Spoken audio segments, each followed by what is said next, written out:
একদিন একটা গ্রামে পেতনি থাকতো। সেই পেতনিটা সবাইকে জ্বালাতন করতো, আর পেতনিটা সবসময় সবাইকে ভয় দেখিয়ে বেড়াতো, আর সবাই ভয় পেত। গ্রামের সবাই ভয়ে আতঙ্কিত হয়ে থাকতো। হঠাৎ করে সেই গ্রামের একটি ছেলেকে তার দেখে খুব পছন্দ হলো। তাকে দেখে পেতনি বলে উঠলো, তোমাকে দেখে আমার খুব পছন্দ হয়েছে, তুমি কি আমাকে বিয়ে করবে? তখন ছেলেটি বলে উঠলো, এই গ্রামে তুমি যদি কাউকে জ্বালাতন না করো আর সবার কাছে তুমি যদি ক্ষমা চাও, তাহলেই আমি তোমাকে বিয়ে করতে পারবো। ছেলেটির কথা মতো সেই পেতনিটা গ্রামের সবার কাছ থেকে ক্ষমা চায়।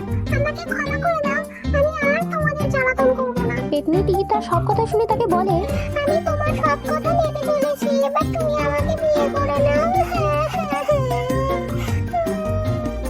আমি যখন তোমাকে কথা দিয়েছি অবশ্যই তোমার কথাটা রাখবো।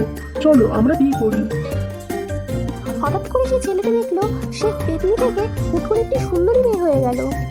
তখন সে সুন্দরী মেয়েটি বলে উঠলো, তোমাকে অসংখ্য ধন্যবাদ, তুমি যদি বিয়ে না করতে তাহলে আমি আগের রূপ পেতাম না। ছেলেটি তখন জিজ্ঞাসা করে উঠলো, মানে আমি তোমার কথা কিছুই বুঝতে পারছি না, একটু খুলে বলো।